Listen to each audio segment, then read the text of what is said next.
2014 में जब मर्दानी 1 रिलीज़ हुई थी ना, उस टाइम पे उसमें जो विलन था ताहिर राज वसीम, वो छा गया था उस मूवी में। इसी तरह मर्दानी 2 जब 2019 में रिलीज़ हुई थी, उसमें विलन थे विशाल जेठवा, जो उस मूवी में पूरी तरह छा गए थे। लेकिन मर्दानी 3 में जो अब जो विलेन आई हैं, वो इतनी कुछ खास जमी नहीं। फ़िलहाल हम बात करेंगे मर्दानी 3 की।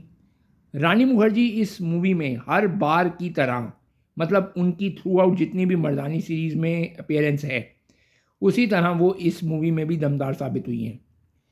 मर्दानी 1 और मर्दानी 2 में जो उस 2 मूवीज़ का जो मेन यूएसपी था, वो था उसका विलेन, एक पावरफुल विलेन। लेकिन इस बार विलेन के पास कोई पावर ही खास नहीं दी गई। शायद इस वजह से कि एक पॉइंट के बाद एक दूसरा विलेन हावी हो जाता है, जो कि मेन विलेन है उस पे। तो मूवी कुछ उस तरीके से बन नहीं पाई जिस तरीके से इन्होंने सोची थी। नो डाउट रानी मुखर्जी खुलकर हर बार की तरह सामने आई हैं। उनकी जो लास्ट मूवी थी मिसेज चटर्जी वर्सेस नॉर्वे, उसमें भी उन्होंने बहुत ही दमदार परफॉर्मेंस दिया था, और इस बार मर्दानी 3 में भी उन्होंने अपना बेस्ट दिया है। स्टोरी की बात करें तो यहाँ पर ह्यूमन ट्रैफिकिंग के साथ साथ कुछ और नए पहलू जोड़े हैं इस मूवी में। वो जब आप ये मूवी देखेंगे तब आपको समझ आएगा।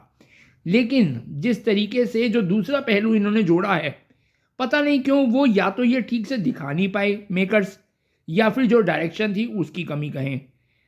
इस मूवी की डायरेक्शन उन्होंने की है जिन्होंने लव यात्री फिल्म बनाई थी।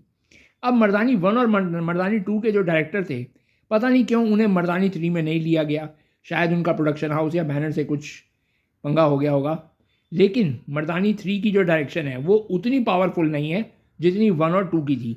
ये मूवी अच्छी है, ऐसा नहीं है कि ये मूवी देखने में आपको बोर साबित करेगी या फिर आपको मज़ा नहीं आएगा।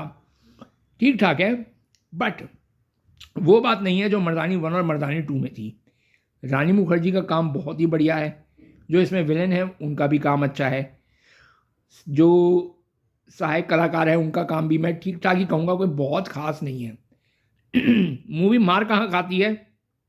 एक डायरेक्शन, दूसरा स्क्रीन प्ले में। स्क्रीन प्ले इसका ऐसा नहीं है जैसे मर्दानी 1 और 2 का था। मर्दानी 1 और 2 का जो डायरेक्शन स्क्रीन प्ले था ना, वो ऐसा था कि आपको पूरा टाइम, मतलब थ्रू आउट द मूवी 2 सवा 2 घंटे की जो मूवी थी, वो पूरा टाइम आपको बांधे रखती थी।